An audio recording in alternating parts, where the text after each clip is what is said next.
Con lo que estaba hablando inmediato, pero voy a comenzar por compartir con los comentarios que dos hermanos se quedaron aquí. ¿Qué hacer con el hermano que ha sido cortado de comunión, pero no tenerlo como enemigo, sino molestarle?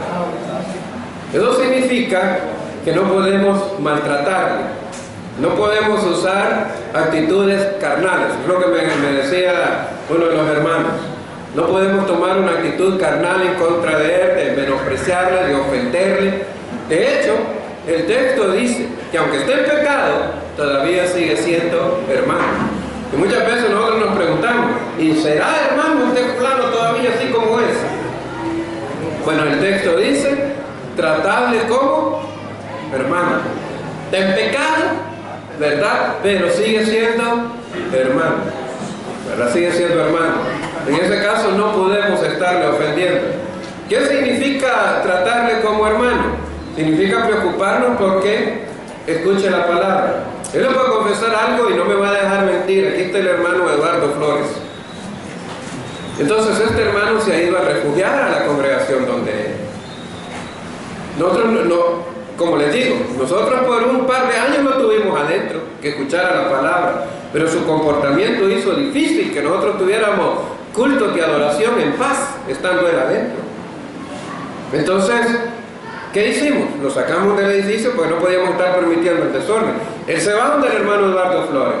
Hasta donde yo sé, el hermano Eduardo Flores lo trata, entiende que está cortado comunión y lo trata consecuentemente a eso. Pero nosotros no tenemos problemas que él se reúna ahí. Es más, yo le he dicho a él que se lo regalo, si lo quiere. Pero no tenemos problema que se reúna ahí. ¿Y por qué no tenemos problema? Porque en alguna medida, lo que nosotros no hemos podido hacer a través del mensaje o la disciplina, tal vez los hermanos ahí pueden amonestarle y hacerle que reflexione. Bueno, lo que no estaríamos de acuerdo en que los hermanos lo tengan en comunión espiritual como que no pasa nada, ¿verdad? Entiendo que no es eso lo que pasa, ¿va, Eduardo? ¿Verdad? Entonces allí no hay ningún problema, ¿verdad? Que se reúne en otro lugar, pero bajo la condición de que comunión espiritual no la tiene y debe de seguir siendo amonestado. Yo le he pedido a Eduardo más de una vez, porque creo que hará unos 2 meses, lo más, ¿verdad? Que un miércoles él se paró en la puerta del edificio, porque como no lo dejamos entrar, se paró en la puerta del edificio y se puso a gritar cosas, ¿verdad? Y yo le dije a él, pues ya que lo tenés, regañado y decirle que no haga eso si quiere, porque hay que seguirle amonestando, un par de veces cuando está ahí en la entrada y me dice cosas y yo llego tempranito y no hay nadie, me he quedado a hablar con él y tratar de hacerlo razonar. Bueno, quiere, ¿verdad? Pero uno debe de intentar, no solo no hacerlo hermano, sino intentar seguir tratándolo bien, sin comunión espiritual. Y tratar bien significa seguirlo amonestando para el arrepentimiento. Volviendo a Mateo 18:15, si tu hermano peca contra ti, asegúrese que hay pecado. Déjeme decirle 2 observaciones más también. Una de ellas, determine cuánto es el pecado.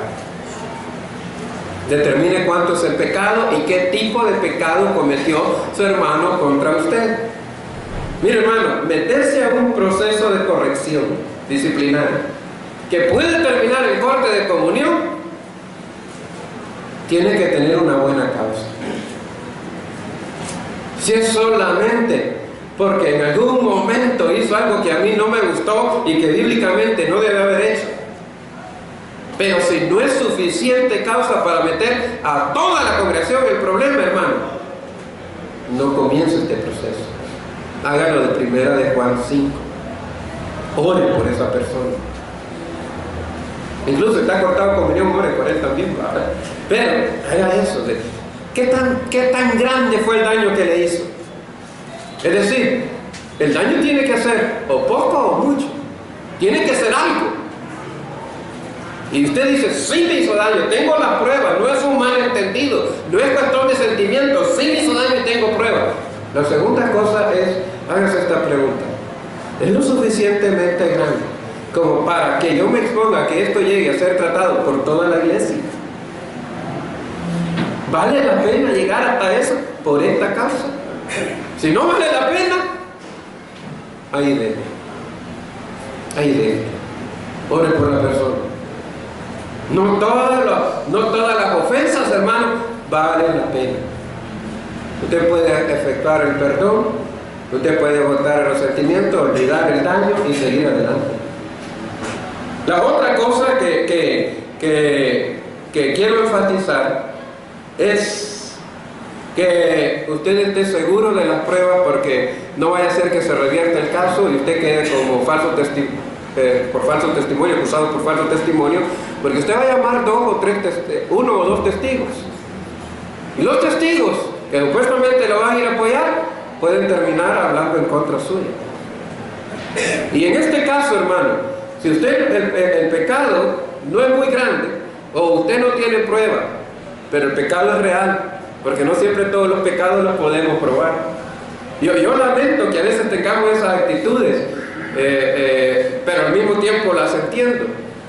Tuvimos nosotros el caso de una hermana en San Marcos que pidió prestado dinero a 7 hermanos en la congregación. No les pagó. Fue estafa, fraude, promesa y promesa, y unos hicieron préstamo en banco y les tocó pagar. Y vienen los hermanos y me dicen: hermano, fíjese que esto pasó y no sé qué. Bueno, vamos y hablemos con hermanos porque eso es robo, hay que actuar ahí. ¿Y qué hacen todos esos hermanos? No, yo no digo nada. No, yo no voy a decir nada, no sé qué. Igual que hacen los testigos ahora, todos se corren. Okay. Y díganme, y yo sin pruebas puedo ir donde la hermana, sin testigos puedo ir donde la hermana y regañarla e iniciar un proceso de disciplina. No puedo. No puedo. ¿Qué es lo único que puedo hacer? Yo fui donde el hermano y le dije: fulano, sotano, me engaño, le dije todo. Y le dejo en su conciencia, le digo, porque ninguno quiere hablar en contra de usted.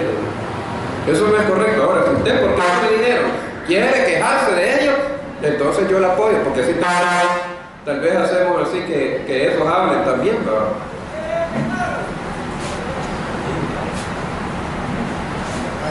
Creo que es el mismo.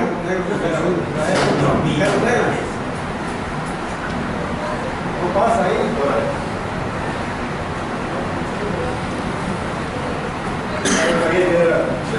Ok, volvamos aquí, ya nos dimos cuenta, vamos a mover un carro, no sé qué, todo. Oye, volvamos aquí. ¿Qué es lo que... editar eso, le quitas el pedazo. ¿Qué es lo que hay que hacer aquí? Si usted tiene convicción de que su hermano pecó contra usted, pero usted no puede probarlo, lo más que puede hacer es hablar con el hermano y dejarlo a él con su conciencia delante de Dios. Porque si usted sigue adelante sin pruebas, la cosa puede salir mal para usted. ¿Cuál es el siguiente paso que dice el texto? Dice: si tu hermano peca contra ti, el primer paso es ve y reprenda. El primero es ir. Esa es la norma, esa es la ley que da el Señor Jesucristo.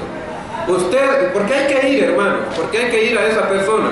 Porque usted está interesado en restaurar a esa persona de su pecado. Porque usted tiene interés que esa persona arregle su situación espiritual. Entonces usted tiene que darle la oportunidad a ese hermano de arreglar su problema con usted. Denle la oportunidad a él de estar bien espiritualmente. Entonces usted tiene que ir. Él es el ofensor, usted lo ha ofendido, pero denle la oportunidad de recibir el beneficio del perdón, tanto suyo como del Señor. Recuérdese usted que nuestra actitud es diferente a la de Caín. ¿Dónde está tu hermano? ¿Y acaso soy yo guarda de mi hermano?, preguntó aquel. La respuesta obvia de nosotros es: ¿somos guarda de nuestros hermanos o no? Pero somos. Entonces hay que preocuparnos de darle la oportunidad, ¿verdad?, de que se arrepienta.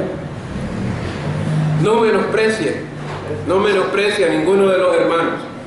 Si usted siente una ofensa que vale la pena, de la que tiene pruebas, si vale la pena un proceso disciplinario, hágalo.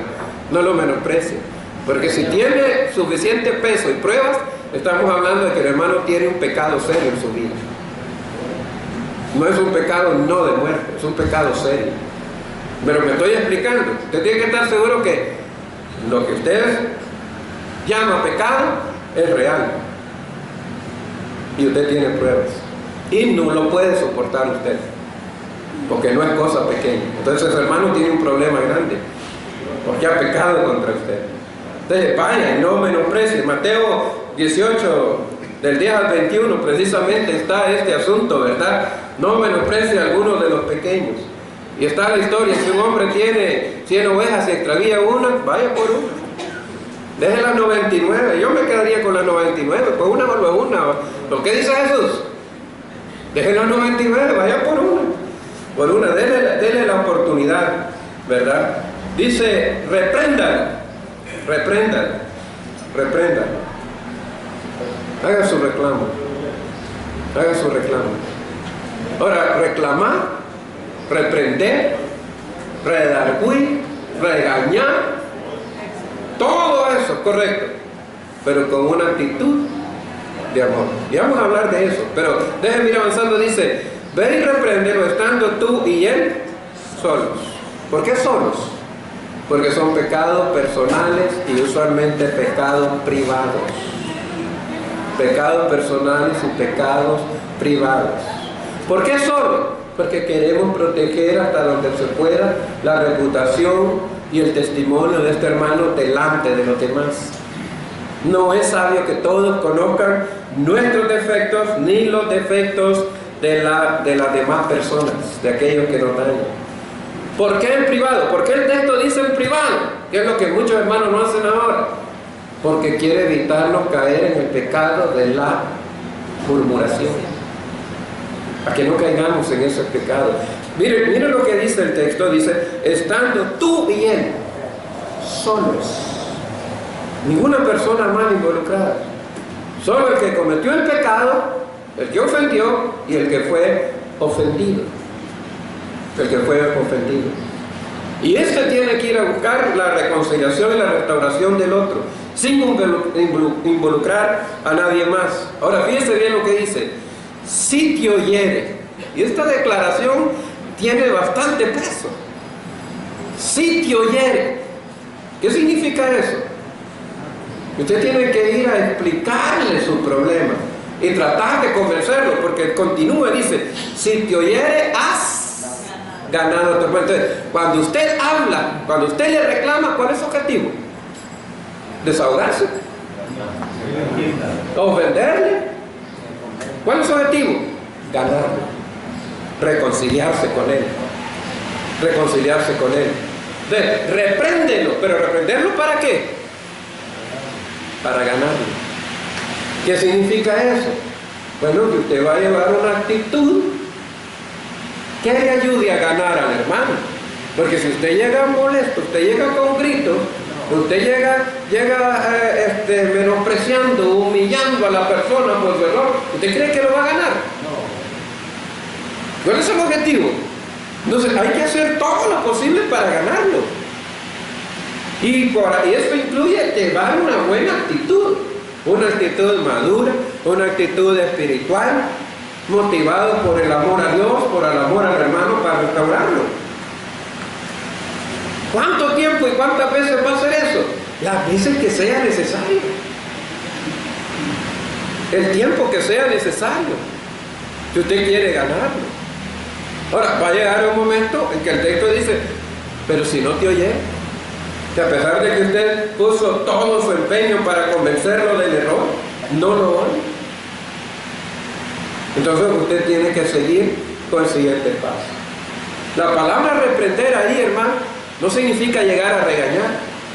De hecho, es una palabra griega, elenco, y esa palabra también se traduce como convencer del error. Así se traduce en Tito 1:9, hablando de los ancianos.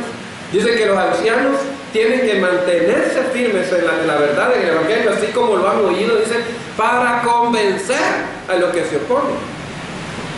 Aquí se traduce reprender, pero en Tito 1:9 se traduce convencer.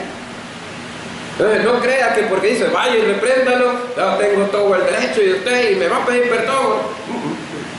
Vaya a convencer. ¿Y cómo se convence a la gente? ¿Cómo se convence? ¿Cómo convenció el hermano Israel a su esposa? ¿Va? No tenés que ser mi novio porque yo digo, ¿para qué no? Comodito, ¿verdad? Comodito, con gracia, con dedicación, con amor, con delicadeza, ¿verdad? Porque el objetivo es ganarlo. Hay que convencerlo de su error.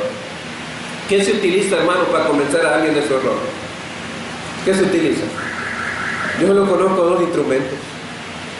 Ore y use la escritura. Solo puede usar la oración y la escritura para tratar un problema con su hermano. Yo estaba pensando un día, lo contaba a los hermanos de San Marcos, estaba pensando un día, cuando hay problemas, lo primero que haríamos de hacer es orar. Estamos leyendo en el libro de 1 Samuel, capítulo 6 o 7, creo yo. Ahí había un problema y lo que hicieron el pueblo de Israel, lo primero es orar y después ir a la batalla. De todo problema debemos de comenzar con una oración. ¿Cuántos conocen al hermano Jaime Batra? ¿El hermano Jaime Batra? ¿Cuántos lo conocen? Varios lo conocen. ¿Ustedes saben cuánto tiempo ora el hermano Jaime Batra? Hermano Jaime Batra, tenemos un problema aquí. Hermano Jaime Batra nos dice, bueno, vamos a orar primero. Y comienza a orar. Ajá, y después de media hora, pues, ¿cuál es el problema, hermano? ¿Usted cree que después de media hora vamos a estar igual? Después de orar como el hermano ora. Yo no le puedo decir que yo no la siento larga, pero a mí me encantan esas oraciones. ¿Y usted cree que después de media hora de orar vamos a seguir en el mismo pleito? ¿Quiere convencer a alguien? Ore y use la escritura. Ore y use la escritura. ¿Qué hace, hermano, si no puede probar? Y lo insisto, si usted no puede probar el pecado, pero usted está convencido de que hay pecado y la persona no lo acepta, usted no puede nada más que reprenderle y dejarle en las manos de Dios. No puede seguir adelante. Aquí, en esta reunión, no lo convenció, pero no tiene pruebas. Hasta ahí termina el problema. No puede seguir más adelante. Porque es la palabra nada más del uno contra el otro. Y eso debe quedar nada más como un acto privado. Por lo tanto, no lo convenció, no se ande quejando, ni contando, ni murmurando del problema después de eso. No lo ganó, lastimosamente. ¿Verdad? Usted conoce el pecado de su hermano, pero no lo puede probar. Nada más ahí queda. Pero imagínese que lo convence. ¿Por qué solos? Porque si lo convenció, ¿quién se dio cuenta del problema? Nadie. ¿Quién anda pensando esto todo es un perionero? Nadie. ¿Quién anda diciendo que llorón es porque ahí andaba llorando que lo ofendieron? Nadie. ¿Quién anda diciendo, mira el otro que malo, que es pecador? Nadie. Vea la conveniencia de arreglar los problemas en privado. No permitan, hermanos, cuando hay problemas entre usted y otra persona, que la iglesia se meta, porque va a ser contraproducente. ¿Cuál es el segundo paso? Versículo 16, ¿verdad? Mas si no te oyere, pero usted tiene pruebas, si no te oyere, toma aún contigo a uno o a dos, para que en boca de 2 o 3 testigos conste toda palabra. Primera observación que le voy a hacer es esto. Cuando nosotros tratamos este caso, primero comenzó como un caso de adulterio. Y quiero que sepan que no fue cortado comunión por el caso de adulterio, porque lo confesó y se arrepintió después. Claro, después de un proceso también, porque tampoco fue tan inmediato. Al final, él encontró otra causa por la cual seguir peleando. Pero la otra causa la realizó o quiso realizarla así. Ustedes saben que en muchas congregaciones hay hermanitas ancianas, muy buenas gentes, y que casi, ellas no le dicen no a nada de lo que ustedes le piden que sea bueno. Entonces, claro, ya para ese tiempo su esposa ya no estaba con él, por causa de su adulterio, o de sus adulterios, porque son varios. Su esposa no está con él. Entonces él agarra la Biblia en 1 Corintios 7, donde aquel versículo que dice la mujer no abandona el marido no abandona la mujer, y luego Mateo 19, 6, lo que Dios unió no lo separa el hombre, y llama a 2 hermanitas ancianitas y les dice, venga, y se la lleve la mano busca a la que era su esposa y le lee los versículos. Usted es testigo que le reprendí. Voy a llamar a una hermana que lo apoyaba,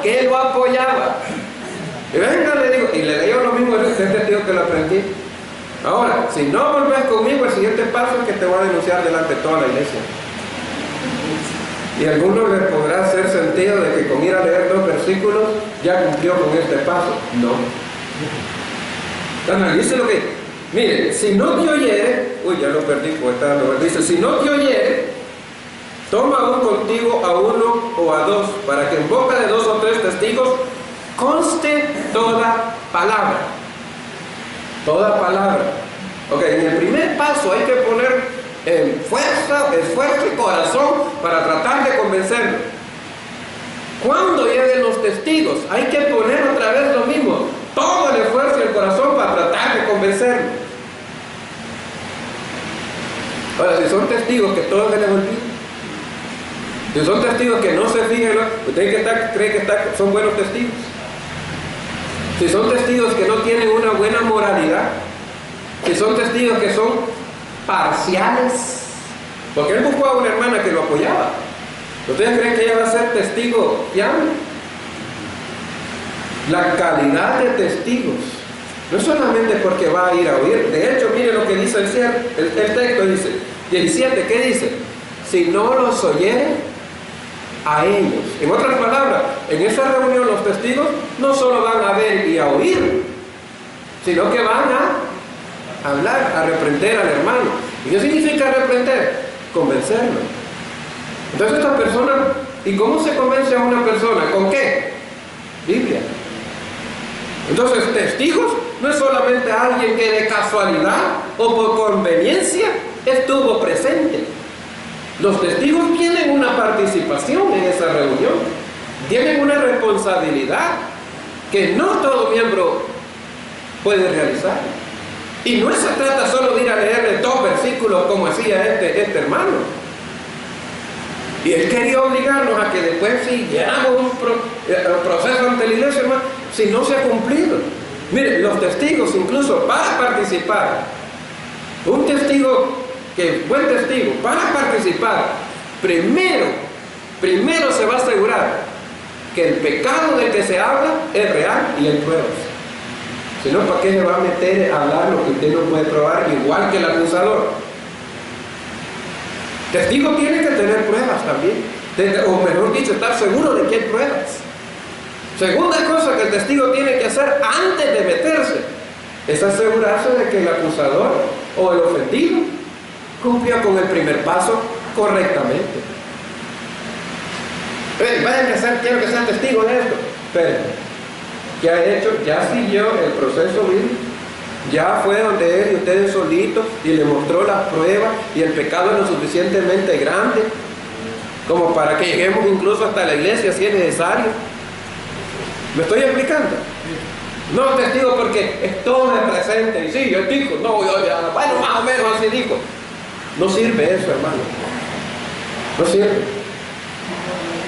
Y si ustedes van a ser una vez testigos de algo, lleven su cuadernito, lleven su grabadora, y quieren celular para tomar video. ¿Y qué tan fácil es eso? Porque dice, en la boca de ellos consta toda. Pueden ser bien fieles en su testimonio. Toda palabra. Tienen que hablar para tratar de convencerlo para que haya una reconciliación. Pero no solamente es estar presente, ¿verdad? No solamente es estar presente. Ahora, fíjense bien. La cantidad que el Señor demanda son 2 o 3. Pero el texto dice claramente, ¿verdad? Toma aún contigo a 1 o a 2. Entonces, si son 2 testigos, es el ofendido más 1 más. Ya son 2. Ya son 2. ¿Verdad? O el ofendido y 2 más. Y ahí serían los 3. ¿Verdad? No es obligación decir, ok, yo tengo un problema con tal hermano, tengo que conseguirme 2 por lo menos. No, uno es suficiente.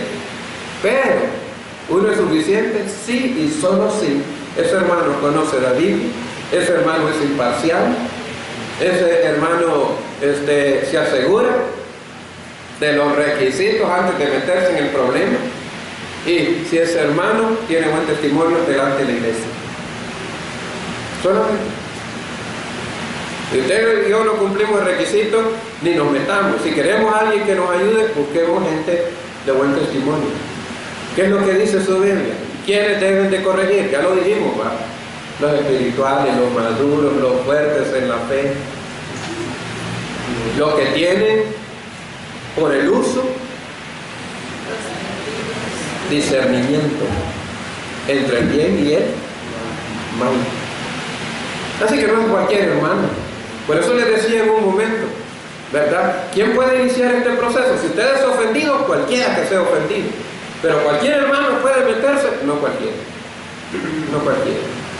A cualquier hermano debemos de aceptar como testigo, no a cualquiera. No cualquiera. ¿Verdad? Y no les vaya a meter gol como este hermano trató de meternos gol a nosotros. ¡Ay, tengo que testigo! ¡Ve que le leí! ¿Y qué decían las hermanitas, creen ustedes? Sí, le leyó, hermano, es cierto, es un testigo que le leyó ahí la Biblia. ¿Y quién le leyó, hermano? No me acuerdo qué le leyó, pero le leyó la Biblia. Porque buscaron, hermano, que él sabe que puede aprovecharse de ellos.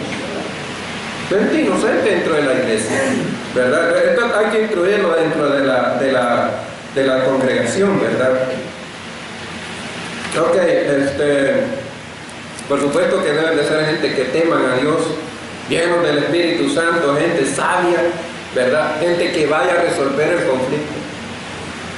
A veces llamamos a gente contenciosa para arreglar un problema. No nos van a ayudar. Así que por favor fíjense en el carácter de los testigos. El carácter de los testigos debe de ser un carácter que permita ganarse al que esté en pecado. Eso es lo que uno va a ir a contencioso. ¿Y qué es un contencioso, hermano? En la Biblia dice no contencioso. ¿Qué es? Según de Timoteo 2, 24, 25, ¿verdad? Que el obrero del Señor no debe ser contencioso, sino amable, ¿verdad? ¿Y qué es un contencioso? Mire, un hermano que en la mayoría de las reuniones y que hay conflicto, la mayoría de las veces termina molesto, enojado y gritando y peleando. Ese es un contencioso. Hay que contender por la fe, pero no ser contencioso. Contender por la fe es defenderla de la manera correcta. Y la manera correcta no es siendo contencioso.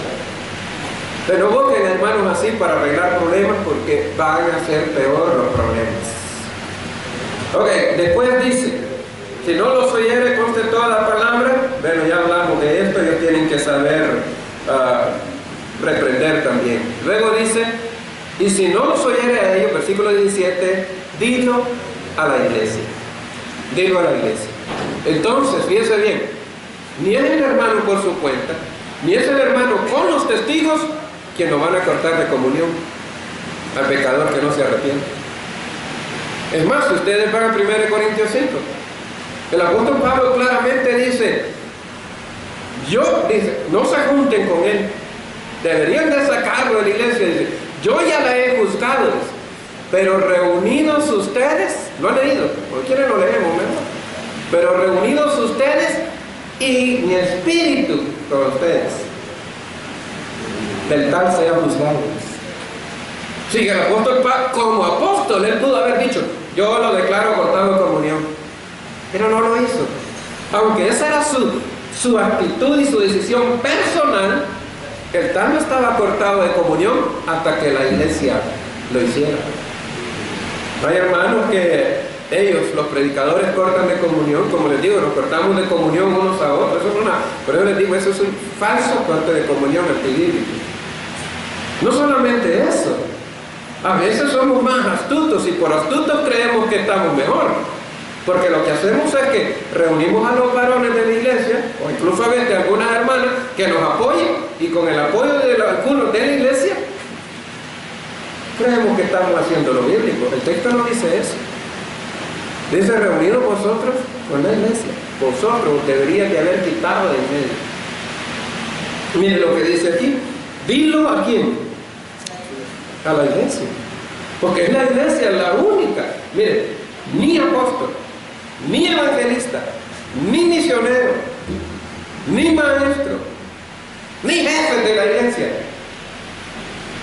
pueden cortar de comunión a ningún hermano, a ninguna hermana, sin tomar en cuenta toda la iglesia. Unos hermanos cortaron de comunión a unos hermanos. Si la causa es justa o no, yo todavía no lo entiendo. Pero cuando me dijeron, y no vayan a recibir a esos hermanos ahí en San Marcos, no es que, y yo pregunté, ¿y cuándo tomó la decisión la iglesia? Y me dijo, no, nosotros lo hicimos, nos reunimos los varones. Le dije, no es correcto eso, hermano. Eso no vale, ese corte de comunión no vale. Ah, bueno, si ustedes no hacen lo que, si ustedes no reciben esto, me dijo a mí, solo conmigo, no, entonces nosotros no vamos a tener comunión con ustedes tampoco. Sí, pero ese corte de comunión no vale.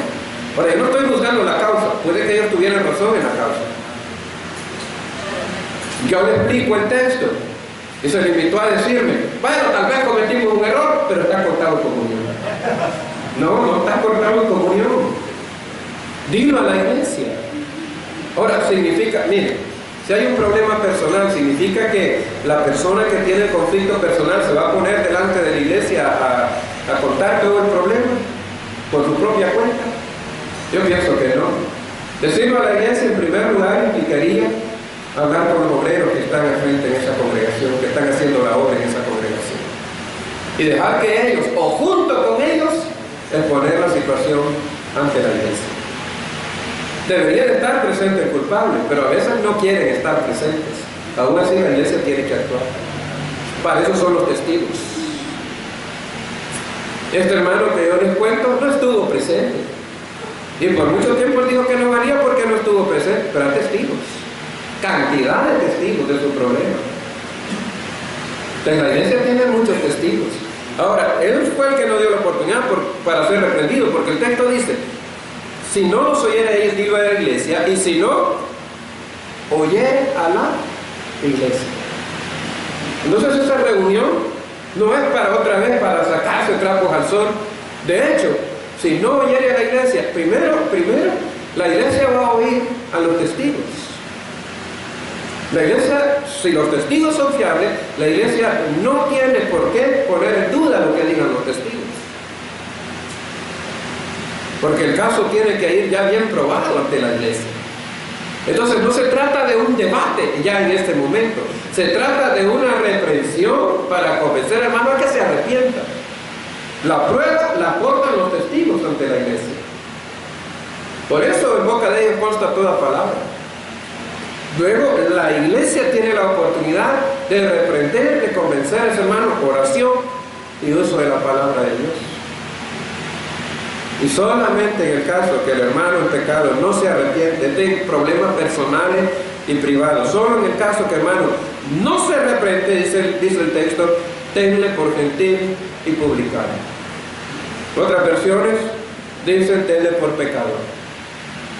Ahora mi pregunta es esta: gentil y publicano. ¿Y quiénes estaban oyendo aquí a Jesús? Judíos. ¿Cuál era el trato o la comunión entre los judíos y los gentiles?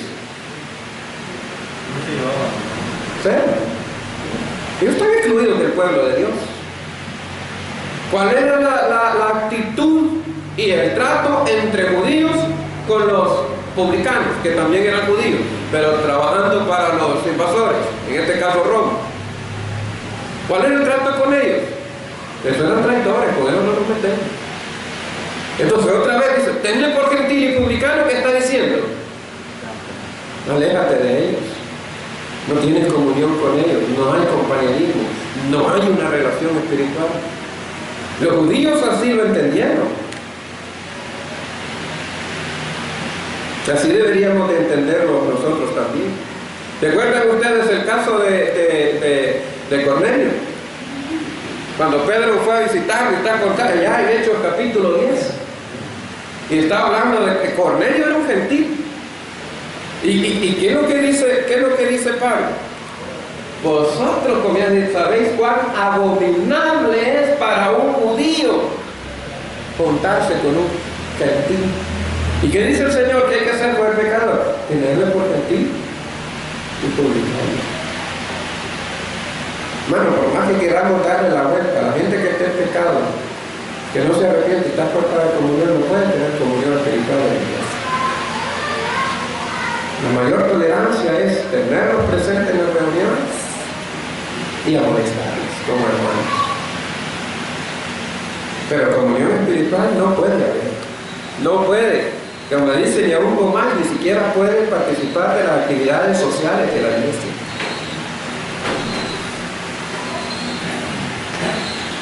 Entonces, el punto principal al final de Jesucristo mismo en este texto es: no relaciones, no tratos con este hermano que está cortado o está disciplinado. Ahora, este texto revela que hay autoridad congregacional para el corte de comunión y que toda la autoridad está en la congregación. El caso del que yo tuve que meterme a estudiar lo más que pudiera este tema, este hermano, y cualquiera de ustedes que ha hablado con él, y que sé que son varios los que han hablado con él, ustedes sabrán que él dice que todo el problema es entre él y yo. Eso es lo que él dice. Llegué el hermano César, y no me va a dejar mentir. Como ha pasado, por lo menos 4 veces al frente de la iglesia dije a pedir perdón. Cuando le preguntamos, hermano, usted ya cambió. No, yo no tengo por qué tengo que cambiar. Si no me ha demostrado nada, comienza con la legadera. Nosotros le dijimos: si usted vuelve a pasar al frente, nosotros no le vamos a preguntar nada y lo vamos a ignorar. Si usted quiere arreglar el problema, entonces nosotros esperamos que se reúna con los varones, para no estar dando ese espectáculo ante la iglesia. Nos hizo caso y fue a la reunión de varones. Otra vez, hermano César es testigo, le hemos recibido por lo menos 4 veces en la reunión de varones. Y dice: no, sí, yo quiero reconciliar, hermano. Y le preguntamos: hermano, ¿ya cambió eso? Y comienza la discutir otra vez. Eso está haciendo un juego del arrepentimiento. Pero lo que quiero decir es esto: como él dice que el problema es entre él y yo, hermano es testigo, por lo menos la última vez, y más que de esa ocasión, yo me quedo callado y los dejo que ellos hablen. Y ellos saben, si los varones, para comenzar, y luego la iglesia deciden recibirlo, que lo hagan. Yo les advierto, les enseño lo que es la Biblia, pero ellos no tienen que obedecerme a mí. No me van a desobedecer a mí. Si lo hacen en esas condiciones, desobedecen al Señor. Pero yo no soy un jefe, no soy un capataz. Si ellos lo quieren recibir, si Él los convence, que lo reciban. Pero yo me quedo callado, porque quiero que Él entienda que el problema de Él no es entre Él y yo, como Él lo quiere hacer ver. Por eso dejo que los hermanos le hablen y le reprendan a Él. Porque el corte de comunión es cuestión de la iglesia. Es responsabilidad y la iglesia está autorizada nada más para hacerlo. Algunos, él dice que los hermanos, al principio, decía por lo menos, hoy ya creo que ya no lo dirá mucho, porque los hermanos cada vez yo he hablado menos y he dejado que ellos hablen más. Pero al principio decía que los hermanos simple y sencillamente eran seguidores míos, que ellos no sabían ni lo que estaba pasando, ni nada de Biblia, ni pues menospreciarlos. ¿Y qué es lo que hacen muchos hermanos para desconocer el corte de comunión en la iglesia? Decir que la iglesia no tiene la capacidad para cortarlos de comunión. 1 Corintios capítulo 6.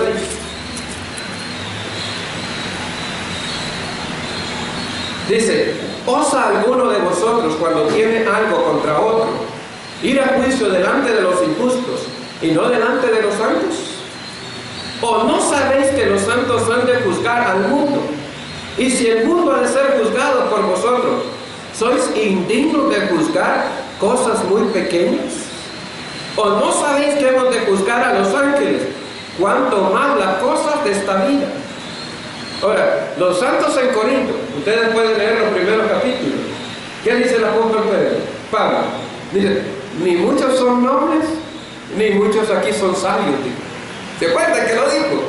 Ni muchos son sabios.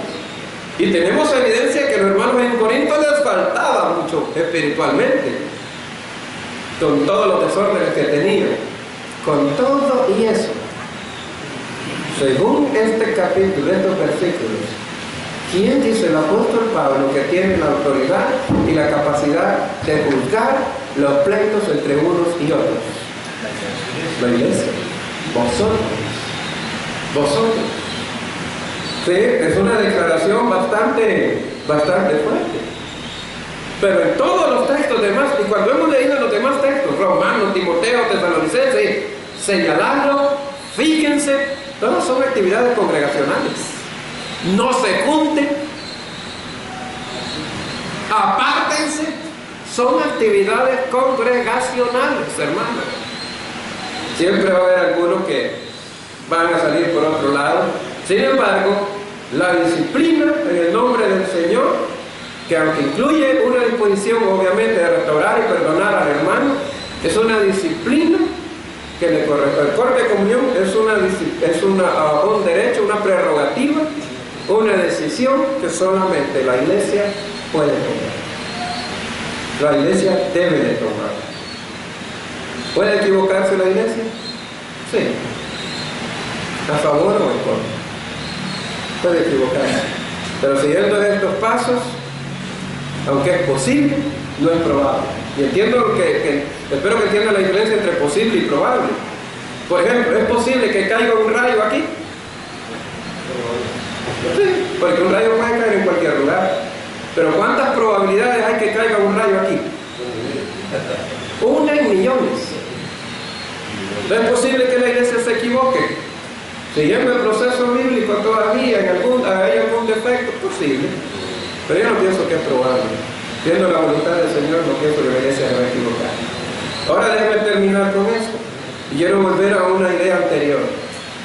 ¿Qué pasa cuando una congregación corte comunión con alguien y esa persona va y busca otra congregación? La iglesia que lo cortó de comunión debe de informar a los hermanos en esa congregación. En ese caso es obligatorio hablar con ellos o mandarles una carta a ellos. ¿Cuál es la obligación de la iglesia que recibe al hermano? Puesto que es posible que la iglesia lo haya cortado de comunión injustamente, los hermanos tienen que revisar el caso. Si tienen dudas o hay desacuerdo, lo correcto es que vayan y hablen con los hermanos de la otra congregación, porque deben de ayudar a arreglar el problema, porque hay un problema. Si los hermanos de la otra congregación rehúsan recibirlo, si los hermanos de la otra congregación rehúsan arreglar el problema, los hermanos que han recibido al hermano no tienen por qué honrar un corte de comunión que no sea bíblico. Lo digo porque algunos hermanos han puesto de moda de que si usted lo recibe, entonces contamos de comunión con ustedes también, y muchos, para que no nos dejen de hablar, nosotros también nos vamos a sacar. No, analice el caso. Y si hay injusticia, nadie está en la obligación de honrar un corte de comunión que no sea bíblico. Debemos de honrar la palabra de Dios, no las decisiones de hombres. Bien, quiero que eso quede claro porque es una de las modas en la actualidad. Ok, habría más que decir, pero dejémoslo así. Excepciones, solo 3 cosas. Mateo 18 se aplica a los casos de ofensa personal y usualmente privadas, que no sean pleitos públicos. La mayoría de los pleitos personales son privados y así se deben de. Pero ¿cuándo hay una excepción? ¿Cuándo hay una excepción? Si el pecado se comete públicamente. El pecado, si uno de ustedes o yo me levanto y yo lo ofendo aquí públicamente, cuando yo me reconcilio y pide perdón a usted, ¿cómo debo hacer? Públicamente, aunque sea un problema personal. No ofendí a la iglesia, no hice nada en contra de la iglesia, fue contra un hermano, pero lo hice delante de todos. ¿Cómo se arregla el problema entonces? Obviamente y lógicamente delante de todos. En Mateo 18, insisto hermanos, hay un papel dominante o bastante importante en la calidad de los testigos que tengamos. Y cuando una persona ofende a otro públicamente, no necesitamos 2 o 3 testigos, 1 o 2 testigos. ¿Por qué? Pero los testigos son todos. ¡Pruébeme que lo ofendí! Sí, y los de cristianos siempre deberíamos de estar bien atentos. Pues yo he vivido esa experiencia. Hermanos, ustedes oyeron esto y esto. no sé, algo parecido. Y hay como 20, 30, 50. Y de los 50 no sacamos ni uno que se acuerde cabal de lo que dijo. Así que tenemos que mejorar en eso. Ok. Bien, hermanos.